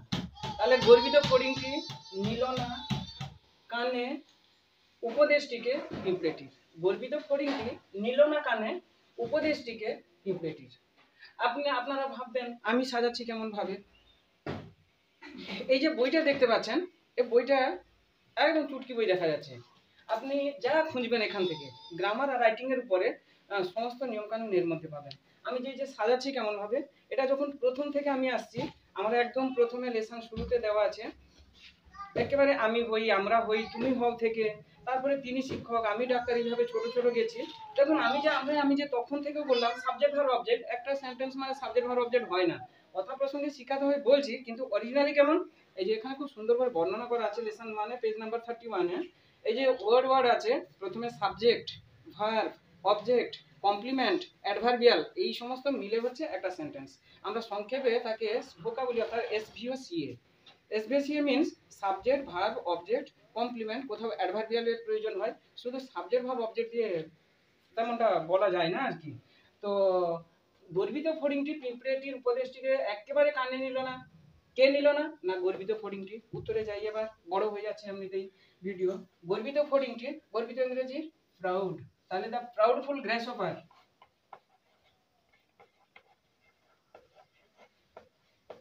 The proudful grasshopper, the proudful grasshopper, গর্বিত ফড়িংটি, দ্য প্রাউডফুল গ্রাসহপার, গর্বিত ফড়িংটি নিল না। নেওয়া ইংরেজি হচ্ছে টেক। তাহলে নিল, টুক, আমি যে মাঝখানে নাটা নিব এর জন্য টুককে ভাঙলাম, did plus take equal to took. তাহলে ডিড নট টেক মানে নিল না। তাহলে the proudful grasshopper did not take, did not take. দেখুন এবার ইন্টারেস্টিং ব্যাপারটা কেমন, আমি যে কেমন সাজালাম, নিল না, স্বাভাবিক মাথায় প্রশ্ন যাচ্ছে কি নিল না, উত্তর আসছে উপদেশটিকে। Did not take the advice, advice উপদেশটিকে, এবার বলছে পিঁপড়েটির, পিঁপড়েটির, take the, did not take the advice পিঁপড়েটির of the ant, did not take the advice of the ant. আবার স্মরণ করে দিচ্ছি আপনাদের, এই যে রো আছে, একটু আগে বললাম রো বা এর মান হচ্ছে অফ, টি আছে, দা নিলাম। তাহলে গর্বিত ফড়িংটি দ্য প্রাউডফুল গ্রাসহপার নিল না, ডিড নট টেক, নিল না, ডিড নট টেক উপদেশ, the advice, did not take the advice of the ant. দেখুন কমপ্লিট হয়নি এখনো, একেবারে আমি বাদ দিয়েছি, জেনে জেনেই বাদ দিয়েছি, কোন জায়গায় তাকে বসাবো। এই যে একদম শেষে নিলাম অ্যাটল, অ্যাটল মানে একেবারে, একেবারে কানে না নেওয়া। এবার আসি পুরো, গর্বিত ফড়িংটি দ্য প্রাউডফুল গ্রাসহপার নিল না, did not take did not take, এই যে ডিড আর টেক কেমন হলো, এই বইতে সুন্দর করে একদম এগুলো সব বিশ্লেষণ করা আছে। Past plus present equal to past, present plus present equal to past. Just আমি অঙ্কের নিয়ম এখানে পুট করে দিচ্ছি, a plus B whole square is equal to a square plus 2ab plus b square. যেমন আমরা অঙ্কের বীজগণিতের নিয়মটা পুট করে অঙ্কটা করতে যাই, আমারও এটা হচ্ছে গ্রামাটিক্যাল সেন্সে এটাও এক প্রকার ম্যাথমেটিক্স ভাবতে পারেন। কেন না did plus take equal to took, তার মানে আমি নিলাম মানে পাস্ট টেন্সে এখানে চলে এলাম, তো একেবারে অ্যাড হল। এবার যেটা দেখুন, প্রতিটা সেন্টেন্সে কিছু না কিছু কিন্তু আপনাদেরকে আমি নতুন রূপে জানাচ্ছি, যারা জানেন তো খুবই ভালো, কিন্তু আমার যারা ছাত্রছাত্রী রয়েছে তারা জানো কিনা। এই যে অ্যাডভাইস আমি বসালাম, হ্যাঁ অ্যাডভাইস আমরা কি লিখি সাধারণত, বানানটা A D V I S E, এটা হচ্ছে বানান। তো অ্যাডভাইস বানান যদি এস ই হয়, আমি সি বললাম কেন, এগুলো সব বুঝতে হয়, জানতে হয়। এই যে দা প্রাউডফুল গ্রেস অফার, এটা হচ্ছে সাবজেক্ট, ডিড হচ্ছে অক্সিলারি ভার্ব, টেক হচ্ছে প্রিন্সিপাল ভার্ব। এই যে অ্যাডভাইস আমি যদি এই অ্যাডভাইসটা এখানে বসিয়ে দিই, এসি বসিয়ে দিই, এটা ভার্ব হয়ে যাবে। কিন্তু যেহেতু আমি ভার্ব নিয়েছি, তাহলে এটাকে আমাকে নাউন হিসেবে বসাতে হবে। নাউনটা হচ্ছে সিই, নাউন, আর এসি হলে এটা ভার্ব হয়ে যেত। এই জন্য আমি সিই নিয়েছি। অ্যাডভাইস মানে উপদেশ, আর অ্যাডভাইস মানে উপদেশ দেওয়া, এই হচ্ছে পার্থক্য।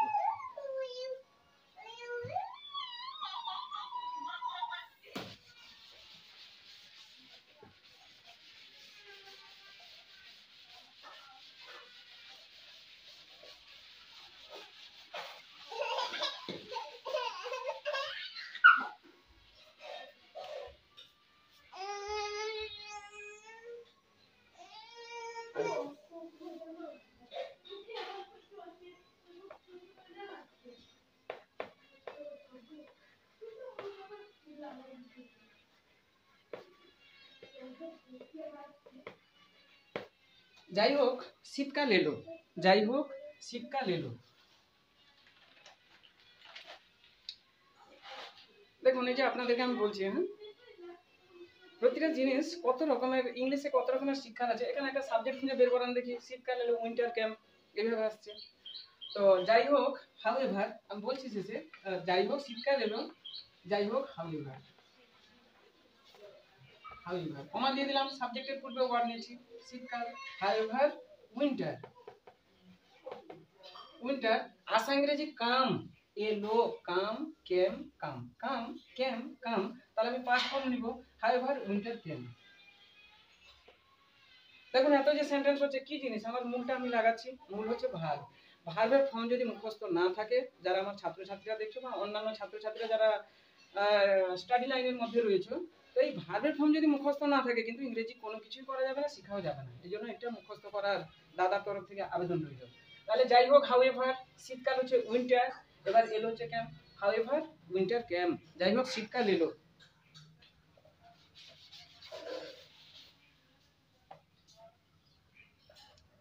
শীতকাল এলো, হ্যাঁ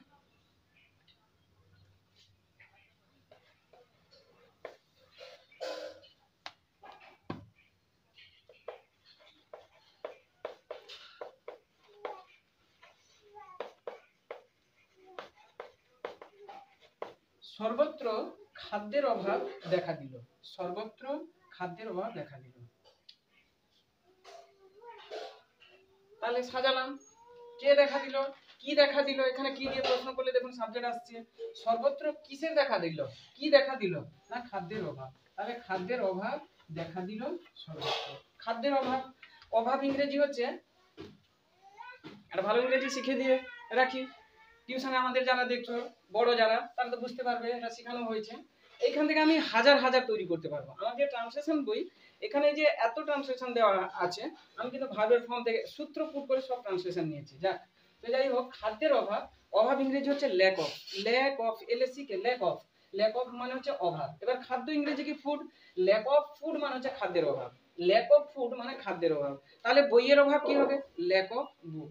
ঔষধপত্রের অভাব কি হবে, ল্যাক অফ মেডিসিনস। জলের অভাব, ল্যাক অফ ওয়াটার। বইয়ের অভাব, ল্যাক অফ বুক নিতে পারেন, বুকস নিতে পারেন, যেমনটা প্রয়োজন দেখে। এই এলাকায় মাছের অভাব আছে, lack of fish, lack of fishes. তো খাদ্যের অভাব তাহলে lack of food, lack of food, shortage of food. তো খাদ্যের অভাব,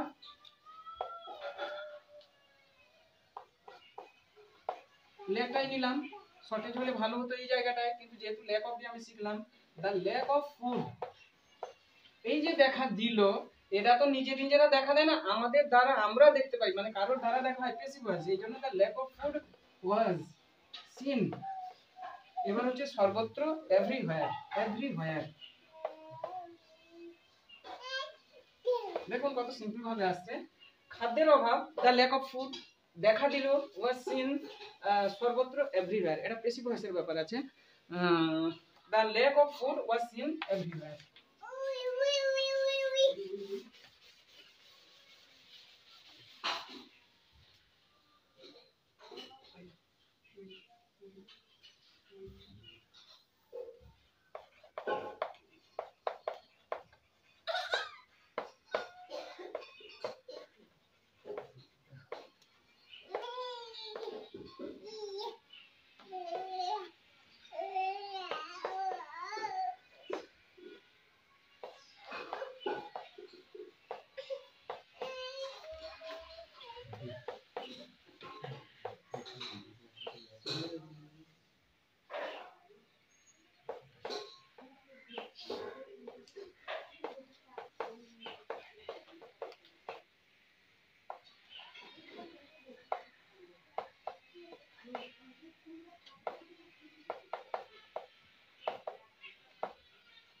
দেখুন পিঁপড়ে তার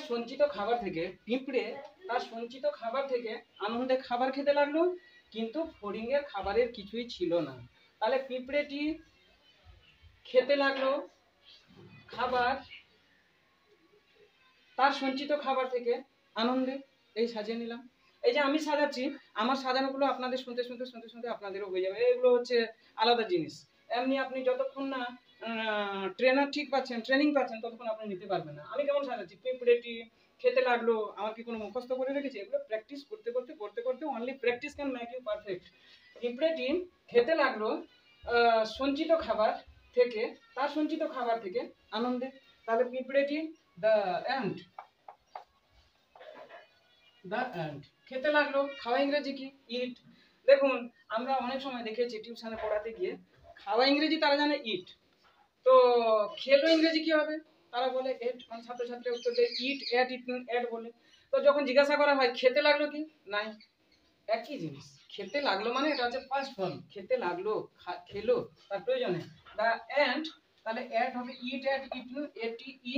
দ্য অ্যান্ট এট, খেতে লাগলো ফুড, খেতে লাগলো খাবার। দ্য অ্যান্ট এট, কি খাবে? ফুড, এই জন্য এটা সাজানোতে চলে আসছে খাবার এখানে। দ্য অ্যান্ট, পিঁপড়েটি, এট, খেতে লাগলো, ফুড, খাবার, তার সঞ্চিত খাবার থেকে, ফ্রম, থেকে ইংরেজি ফ্রম, হিজ। এবার হচ্ছে এই যে সঞ্চয় করা ইংরেজি আগে কি নিয়েছিলাম? স্টোর নিয়েছিলাম, সেভ নিয়েছিলাম। জানবেন এখানে আমি যেহেতু প্রিন্সিপাল ভার্ব নিয়েছি, আবার তাহলে প্রিন্সিপাল ভার্বের প্রয়োজন হচ্ছে। আমি যদি স্টোর নিই স্টোরিং নিব, আর যদি সেভ নিই সেভিং নিব। আইএনজি যোগ করলাম, পার্টিসিপল করলাম। The ant ate food from his saving food বা storing food, from his storing food. The ant, পিঁপড়েটি, এট, খেতে লাগলো, ফুড, খাবার, ফ্রম হিজ স্টোরিং ফুড, তার সঞ্চিত খাবার থেকে। এবার কি বলছে? আনন্দে। আনন্দে একটা সুন্দর ইংরেজি বলি ফ্রেজ দিয়ে, খুব সুন্দর একদম, ইন গ্লি, মনে রাখবেন, ইন গ্লি, GL, ইন গ্লি মানে খুব আনন্দে, মহানন্দে সে খেতে লাগলো। তো আরেকবার, পিঁপড়েটি দ্য অ্যান্ট খেতে লাগলো এট, খাবার হচ্ছে food, the ant at food. এবার হচ্ছে তার সঞ্চিত খাবার থেকে, ফ্রম হিজ স্টোরিং ফুড। এবার হচ্ছে আনন্দে, ইন গ্লি। এবার বলছে কিন্তু ফড়িংয়ের খাবারের কিছুই ছিল না, কিন্তু বা ফড়িংয়ের ছিল না কিছুই খাবারের মতন। ফড়িংয়ের ছিল না, দ্য গ্রাসহপার হ্যাড নান,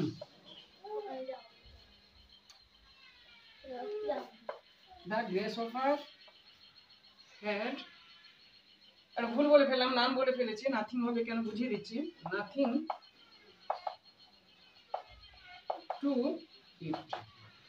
দেখুন কিন্তু ফড়িংয়ের খাবারের কিছুই ছিল না, কিন্তু বাট ফড়িংয়ের দ্য গ্রাসহপার আর ছিল না, হ্যাড নাথিং, কিছুই খাবারের, টু ইট, কিছুই খাবারের ছিল না, the grasshopper had nothing to eat. আমি যে নান বলে ফেলেছিলাম, বললাম সেটা ভুল কেন? না, নানটা বসানো হয় কেবলমাত্র ব্যক্তির ক্ষেত্রে, আর নাথিংটা হচ্ছে বস্তুবাচকের ক্ষেত্রে। এই জন্য নাথিং এটা বস্তুবাচক, তার খাবারের ব্যাপার রয়েছে। হ্যাড নাথিং টু ইট, তার খাবারের মতন কিছুই ছিল না।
দেখুন,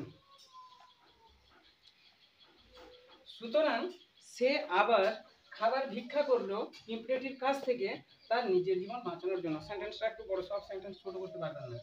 এই যে সেন্টেন্সটা বড় নিলাম, এর সাজানো হচ্ছে মূল। এর আগে একটা আপলোড দিয়েছিলাম, এই যে পুষ্পেন্দু যায়, দেখবেন একটা রাইটিং আছে, প্রথম সেন্টেন্স আছে পুষ্পেন্দু যায়, পুষ্পেন্দু বাজারে যায়, পুষ্পেন্দু প্রত্যহ বাজারে যায়, পুষ্পেন্দু প্রত্যহ দুবেলা বাজারে যায়, পুষ্পেন্দু প্রত্যহ দুবেলা সকালে এবং সন্ধ্যায় বাজারে যায়, পুষ্পেন্দু প্রত্যহ দুবেলা সকালে এবং সন্ধ্যায় যতীনের সঙ্গে বাজারে যায়। এইরকম করে অ্যানালাইজ করা আছে, অর্থাৎ বিশ্লেষণ করা আছে। আপনারা দেখবেন সেইটা সেন্টেন্সটা ছোট দেখে কেমন ভাবে আমি মানে বড় করা যায়। শিশুটি কাঁদে, শিশুটি উচ্চস্বরে কাঁদে, শিশুটি উচ্চস্বরে তার মায়ের জন্য কাঁদে, শিশুটি তার খাবারের জন্য উচ্চস্বরে মায়ের জন্য কাঁদে। এই যে ধীরে ধীরে বড় করছি, এইখান থেকে আমরা শিখতে পারবো এই সাজানো জিনিসটা। তো এখান থেকে এটা কোনো ব্যাপার নয়, বলছি দেখুন কেমন হবে না।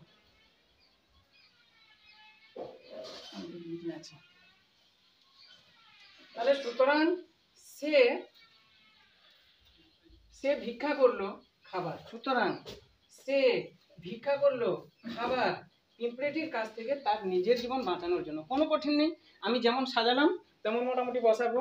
এই যে দেখছেন মাঝে মাঝে আমার যে লাইভ মানে ভিডিওটা যে আমি করছি, এতে যেখানে ভিডিও করি মোটামুটি এর পাশে থাকে বাচ্চা ছেলে, মানে আমি যেখানে যেতে তো সেখানে থাকবেই প্রায়। তো এই জন্য মাঝে মাঝে যে আওয়াজ আসছে এগুলো আপনারা কোনো মাইন্ডে নেবেন না।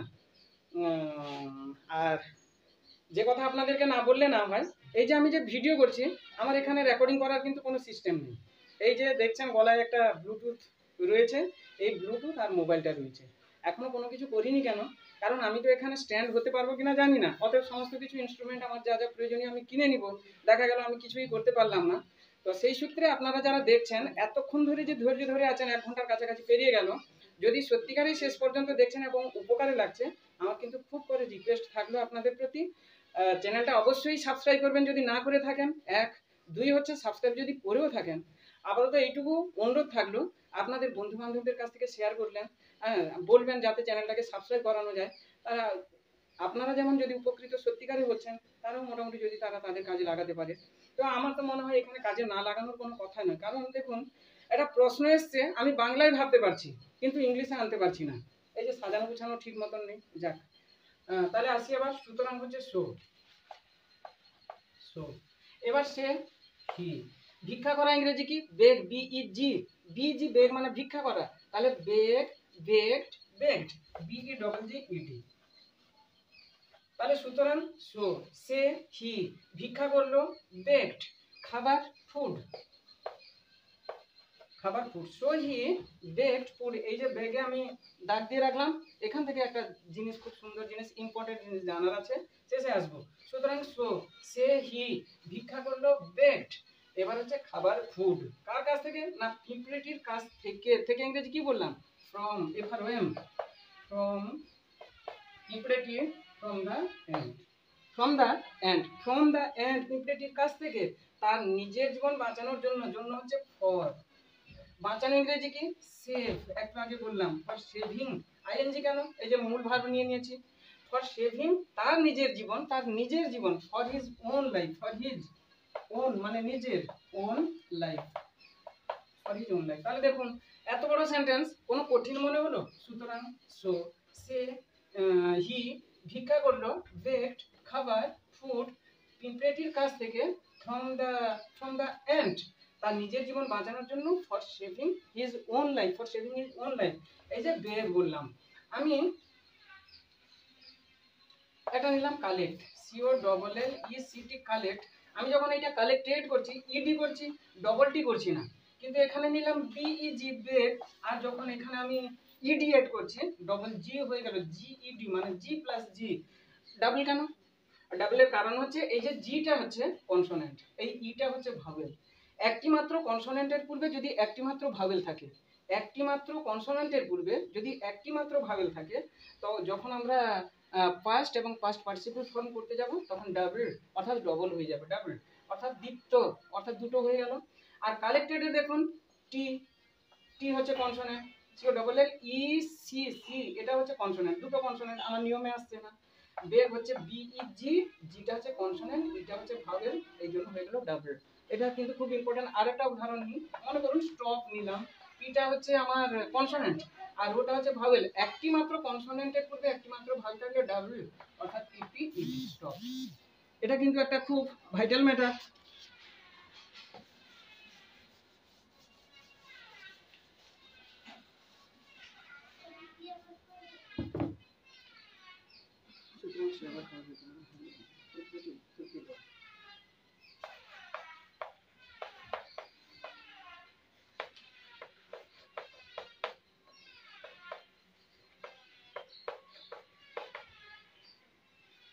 উত্তর দিল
এবারেও সেন্টেন্সটা বড় নিলাম এই কারণে, এখানে যেহেতু আমার ইয়ে আছে ইনভার্টেড কমা আছে, তাহলে সেন্টেন্সে আসছি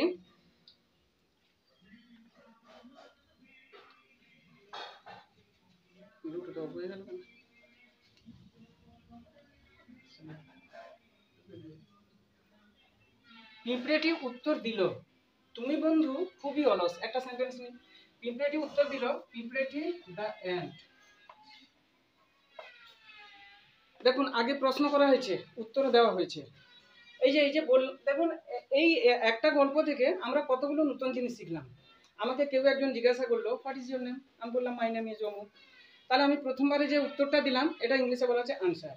এবার তারপরে তিনি যখন আমাকে হোয়াট ডু ইউ ডু, আপনি কি করেন, আমি যখন তাকে যে উত্তরটা দিচ্ছি এটা কিন্তু আর আনসারে আসছে না। তারপরে যতবার আমরা উত্তর দিচ্ছি সেটা হচ্ছে রিপ্লাই, রিপ্লাই দেওয়া, অর্থাৎ তিনি কিছু বলছেন আমি তার পরিবর্তে কিছু উত্তর দিচ্ছি। তাহলে প্রথমবারে কেউ প্রশ্ন করলে আমি যে উত্তরটা দিচ্ছি দ্যাট ইজ কল্ড আনসার, আর দ্বিতীয়বার থেকে আমি যতবার উত্তর দিচ্ছি সেটা হচ্ছে আমার reply.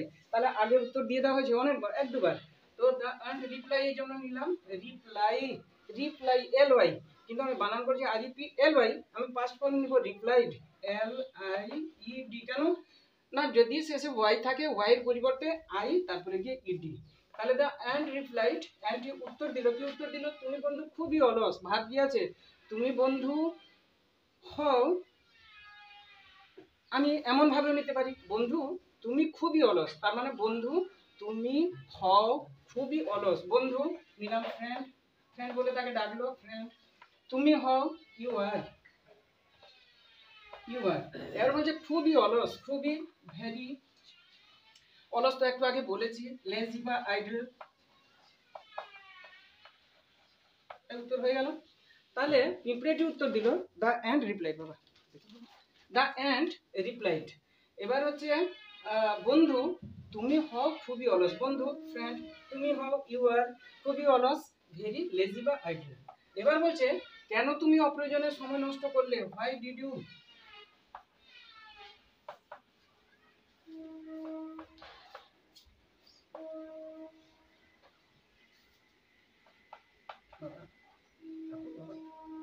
Why did you spend your time?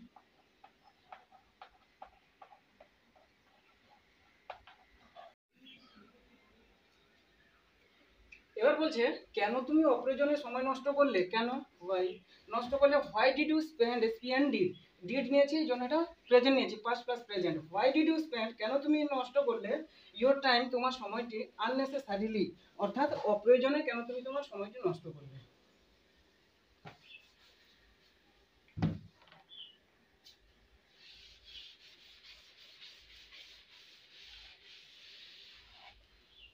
এবার আসছি, তুমি যদি গ্রীষ্মকালে কালে খাবার সংগ্রহ করতে, ইফ ইউ